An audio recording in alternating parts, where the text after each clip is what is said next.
Welcome to Through the Bible with Les Feldick, a 30-minute walk through the Scriptures, teaching in-depth Bible truths that change people's lives. Now, here's your host, Les Feldick. Okay, it's good to see everybody back again, and once again we want to welcome our television audience. We trust that wherever you are, kitchen, living room, bedroom, whatever. Even had one lady say, I watch while I'm taking a shower, so we don't care. Just as long as they're getting the word. So we appreciate you wherever you are. We thank you for your letters. Our mail lately has been so encouraging. You know, I think most of you know I'm not the kind that get puffed up or I don't have an ego to stroke, but I do appreciate some confirmation of what we're doing. I'm human. And it does help to know that people are getting interested in the Word, and like I said, I think before, whole families are coming to know the Lord, the father, the mother, the teenage kids, and it's so rewarding, and we just want to thank you for making it possible. All right, we're going to continue right on where we left off in the letter by James to the Hebrew believers, to the 12 tribes scattered abroad. So we know that those had to be Jews of the dispersion. Now we got to remember, where did they all come from? Well, first and foremost, in fact, let's just go back. Oh yeah, book 54. One for my little wife, I'd forget in my head. This is first 4 programs of book number 54. Let's go back before we go any further so that you constantly are aware. Who are these people that these little epistles are addressed to? James and Peter and John and Jude. And to a degree, even the whole book of Revelation, even though, like I said in the last part of the program, we are now 2,000 years later, but full circle back as it was when these epistles were written.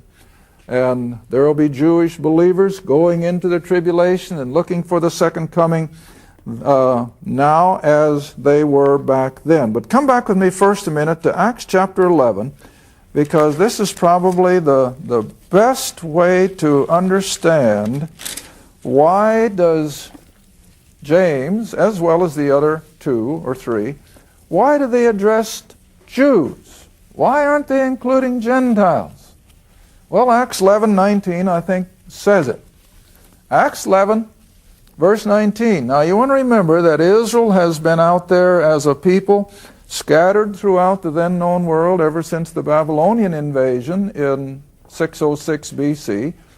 But then when Saul came on the scene and just persecuted unmercifully the Jewish church in Jerusalem, they had to scatter for their life, and Acts 8:1 records that, except the apostles. They didn't leave because they were sure that the Messiah would be coming and they didn't want to be out of town when it happened. But the rest of them scattered. All right, now you pick those up then in Acts 11:19. And this is so simple. You don't have to be a seminary graduate to understand this. Now they who were scattered abroad upon the persecution that arose about Stephen. Now you know that was back there at Jerusalem. And they traveled as far as Phoenix and Cyprus and Antioch, in other words, that whole eastern end of the Mediterranean, preaching the word to none but Jew only. That's what the book says. That these Jewish believers that were now scattered away from the home church in Jerusalem, which was headed up, of course, by Peter and the 12, are now being scattered throughout that end of the Roman Empire, and they still have no consort with anybody but Jews. All right, now let's come back to James, and for those of you who have just joined us in the last week or two, and every day we have new ones, stop with James chapter 1, verse 1. James 1, verse 1. And this just says it all, plain English. James, a servant of God and of the Lord Jesus Christ, to, and I don't think we do any harm by putting writing in there, writing to the 12 tribes scattered abroad. Now, isn't that plain? Now, these Jews, of course, gathered in little congregations of synagogues. and they know nothing of Paul's work of grace. They're still in Judaism. All they've understood is that Jesus Christ of Nazareth was the Messiah, and to a degree that he had been risen from the dead, and that he was still able to fulfill the covenant promises of the kingdom. And so this is what they're looking for. All right, so now then back to James chapter 4, where we left off in our last lesson, verse 12. And always watch the language, like I said before, how it's so much like the language of the four Gospels concerning Jesus and the law and all the rest. Verse 12, there is one lawgiver who is able to save and to destroy. In other words, God is going to fulfill two purposes. Now, come back with me a few pages to Hebrews chapter 7. Hebrews chapter 7, verse 25. This is just one example, and that's all we're going to use. How that God is able to work both sides. Hebrews 7, verse 25, here's the saving side. Wherefore he is able also to save them to the uttermost. Who? Those that come unto God by him, that is, by Jesus Christ. Those who come unto God by him, seeing he ever liveth to make intercession for them, that is, those who have come to Christ. All right, now let's look at the other side of the coin. Not very pretty. Very seldom do you hear it anymore, and that's Revelation 20. Revelation 20, the great white throne judgment. And these are the two concepts that James is putting in front of his people. They're dealing with a God who is able to save, but he's also able to condemn to their doom. Now, how many times haven't you heard it? How can a God of love send anybody to such an awful place? Well, we know what the answer is. He did everything that needed to be done when he suffered the horrible death of the cross. And that was for all mankind. And no strings attached. All they have to do is believe it. And when they spurn that, then he has every right to say, depart from me, I never knew you. Because he's done all he can do. All right, so now then in Revelation 20, you do have the ability and the wherewithal of God to destroy those who are lost. All right, verse 11. Revelation 20. This is the end of everything. This is the final act of God on the human race. And I saw a great white throne, and him who sat on it, from whose face the earth and the heavens fled away. There was found no place for them. And I saw the dead. Now remember, there's no believers involved in here. This is all the unbelieving from Cain to the end. And I saw the dead, small and great, stand before God, the righteous judge. And the books, plural, were opened. And another book opened, which is the book of life. And when their name was not in the book of life, then he opens up the books which included their works. That's what Paul calls fruit unto death. They lived a life of sin and rebellion, which was a life of fruit unto death, and here it comes. And so he opened those things which were written in the books according to their works. The sea gave up the dead which were in it. Death and hell delivered up the death. In other words, all the lost of the ages, from wherever they are, will come forth. And remember, Jesus said in John chapter 5 that everybody that ever lived will be resurrected. Those who have been faith to a resurrection of life, and the rest to a resurrection of condemnation. Well, this is the condemnation. All right? And so they were judged, every man, individually, the billions of them. Now, you know, this throws a curve at us, doesn't it? I mean, after all, we're human. How in the world will God have time to bring every individual lost person before the bar of justice? Well, we can't comprehend it. But you got to remember, we're not in time here, we're in eternity. And when you get out of time and into eternity, it's a whole different ballgame. And things can happen that, well, like I read years and years ago, maybe science has changed it now, but I remember one hypothesis that if a human being could go through a black hole and down through a white hole, he could usurp 1,000,000 years of time in 10 minutes. Well, see, that's beyond us. Well, it's the same way here. God will judge the billions of the human race in what we would call a matter of minutes, and yet everyone's going to have a time before him. Don't ever doubt it, because we're not in time here, we're in eternity. All right? Now then, verse 14. See what James means when he says that God is able to save and to destroy? All right? And death and hell, that is the compilation of all the lost of the ages, were cast into the lake of fire. Now, people don't want to hear that anymore. I can't help it. It's in the book. And this is the second death. Physical was their first death, and now the spiritual is their second death. And then verse 15 puts the cap on it. Whosoever was not found written in the book of life was cast into the lake of fire. And don't think for a minute that that's an instant annihilation, because while you're here in chapter 20, come back to verse 10. And it shows that it's an ongoing thing. And when the Lord himself said it'll be there forever and ever and ever for all eternity, they're not going to end. It's going to be forever, just like our life is going to go on forever. All right, verse 10 of Revelation 20, the devil that deceived them, that is at the end of the kingdom economy now, when we're ready to go into eternity, the devil that deceived them was cast into the lake of fire and brimstone, where the beast, or the Antichrist, and the false prophet, the two men of the 7-year tribulation period.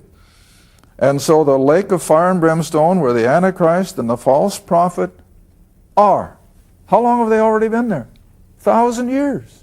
And they're still there. They haven't been annihilated. They haven't been burned up. They're still there. And so they'll be tormented day and night forever and ever. Now this just epitomizes again the grace of God. How that Christ and the work of the cross made it possible for every one of these people to miss that kind of an eternity. And that's why a God of love can do it. They've spurned his love and they have rejected his offer of salvation. And so, yes, James says it again. Verse 12 of chapter 4. Back to James 4. And again, keep this in mind. There is one lawgiver. There is one eternal God. And he alone is able to save and to destroy. So then James says, so who are you that you should judge another? Now, like I told in the last half program, that doesn't mean you don't make discernment between the lifestyle of the lost person and a believer. We have that right, we have that ability according to Scripture. But we cannot judge who's going to be in eternal doom or who's going to be in heaven. You can't look on the heart. None of us can. Okay, now verse 13, he shifts gears again and he goes into something totally different. Now go to, you that say, today or tomorrow we will go into a city and continue there a year and buy and sell and get gain. Oh boy, now what does that tell you? First and foremost, before you get any further, come back with me to Luke chapter 21.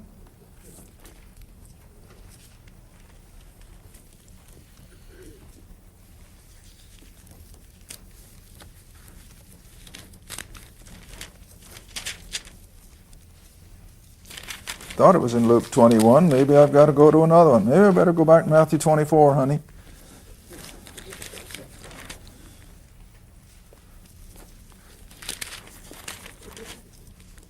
Yeah, let's go back to Matthew 24.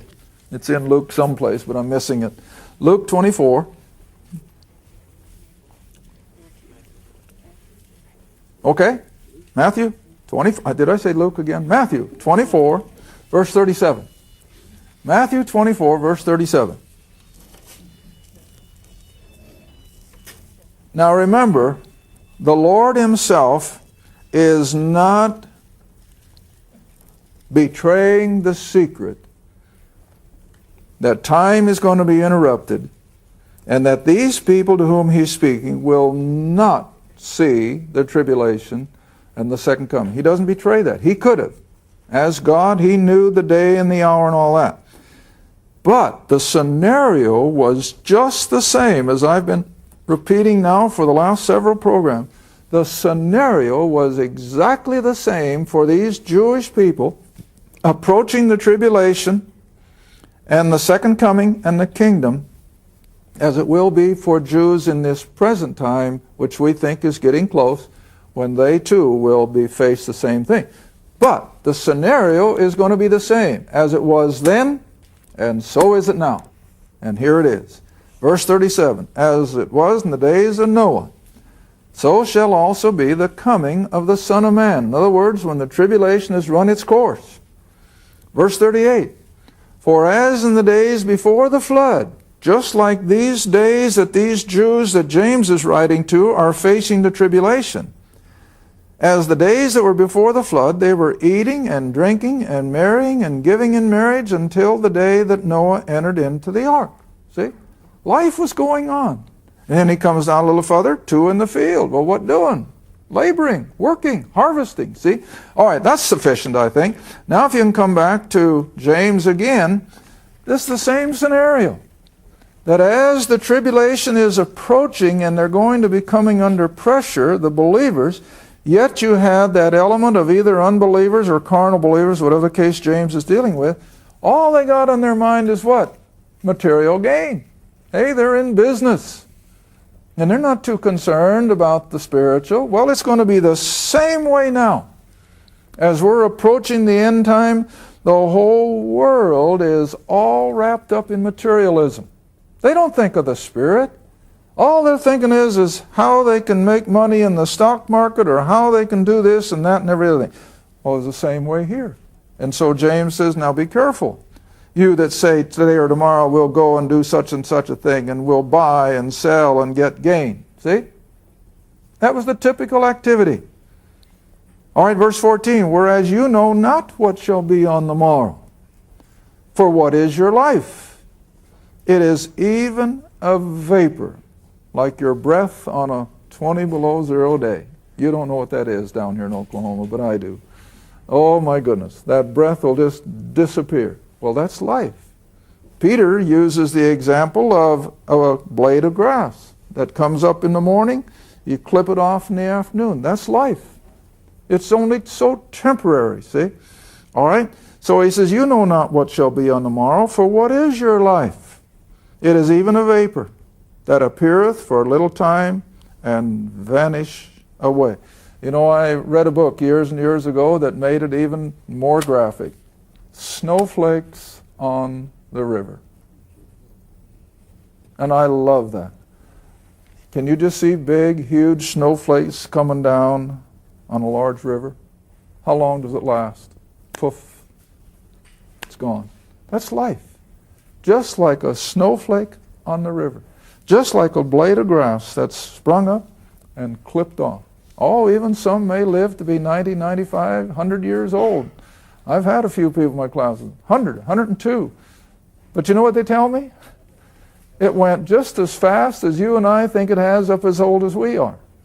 That extra 30, 40 years goes just as fast as the rest of it. Bingo, and it's all gone. And compared to eternity, it's nothing. See?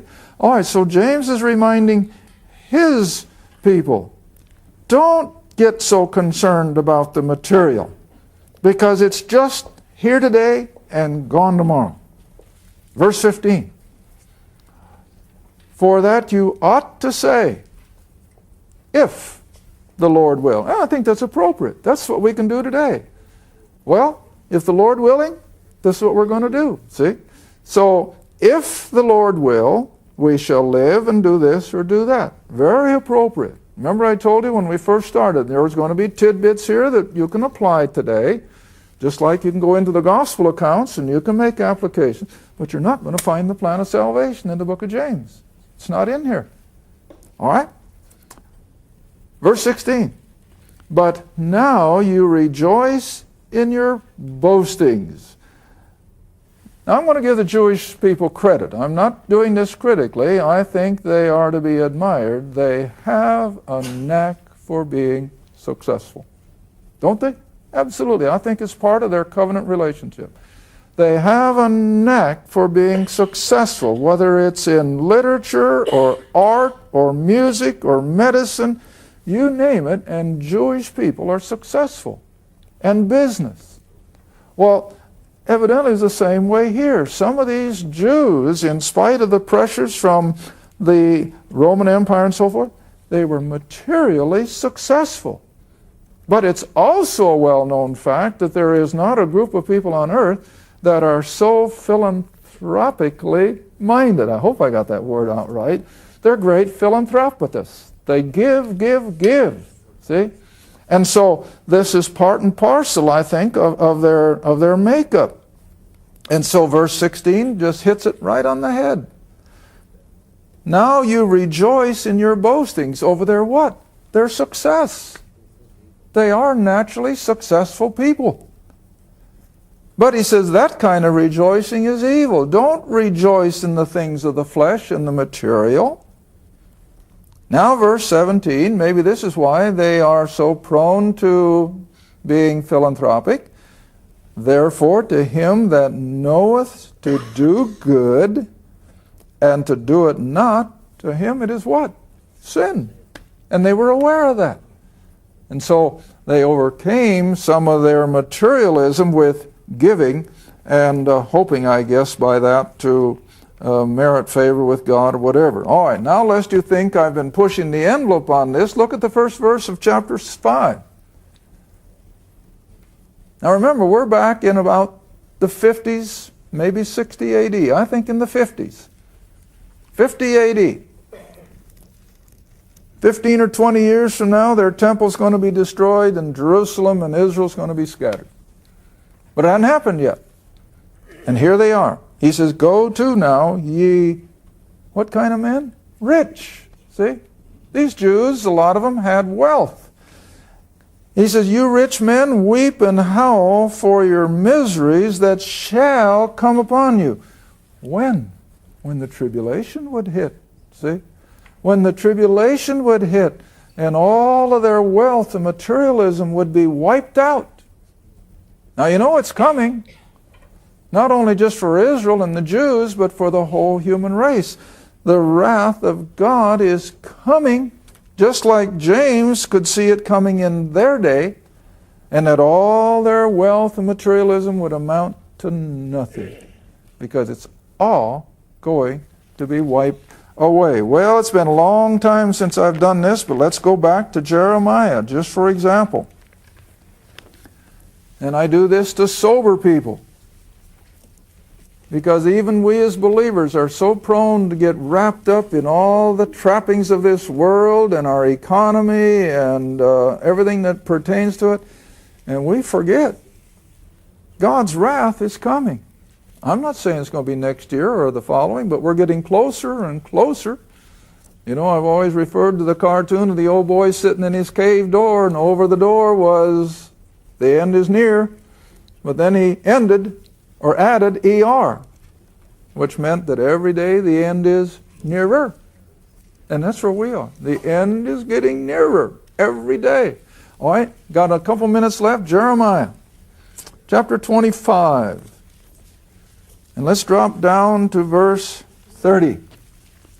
Now this isn't pleasant reading. This is horrifying. But it's coming. And James could see it coming in their day. They thought it was just over the horizon.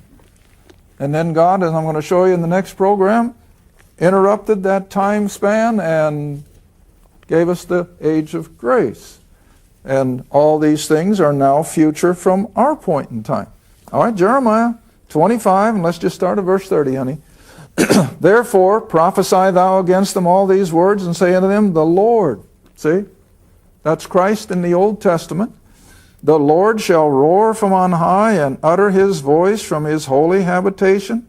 He shall mightily roar upon his habitation, that is, this old world. He shall give a shout as they that tread the grapes against all the inhabitants of the earth, not just Israel. Every human being is going to come under this. Verse 31, a noise shall come even to the ends of the earth, for the Lord has a controversy with the nations, not just Israel, all of them. He will plead with all flesh. He will give them that are wicked to the sword, death, saith the Lord. Now verse 32, thus saith the Lord of hosts, behold, evil shall go forth from nation to nation. Does that ring a bell? Yeah, we're hearing about evil today like not a long time. All right, evil shall go forth from nation to nation. A great whirlwind shall be raised up from the borders of the earth. Now, we're hearing more and more. In fact, I think I mentioned in my last newsletter, the next most used acronym will be what? WMD. You're going to see it in every article you read. WMD. What is it? Weapons of mass destruction. And the whole world is interested in them. Not just Iraq. Everybody wants weapons of mass destruction. All the nations of the world are clamoring for more military hardware.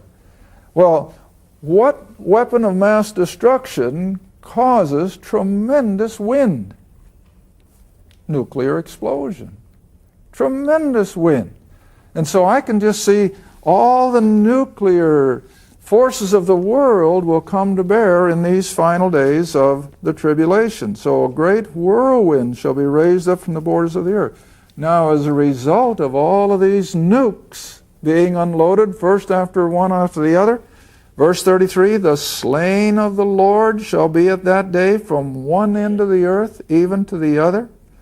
They shall not be lamented, nor gathered, nor buried. There will be so many that nobody can bury them fast enough. There will be no funeral parlors capitalizing on all this.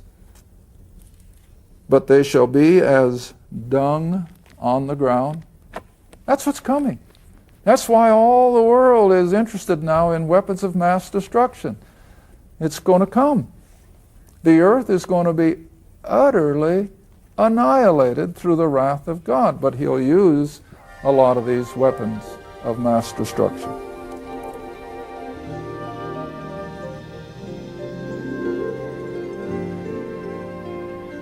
Thank you for watching Through the Bible with Les Feldick. Through the Bible is a partner-supported ministry. If this program has been a help to your study of the Scriptures, and you'd like to see others enjoy the teaching, your support would be greatly appreciated. Write to us at Les Feldick Ministries, Route 1, Box 760, Kinta, Oklahoma, 74552, or call 1-800-369-7856. Remember, all programs are available in printed form, audio cassette, and videotape. Be sure to tune in next time to Through the Bible with Les Feldick.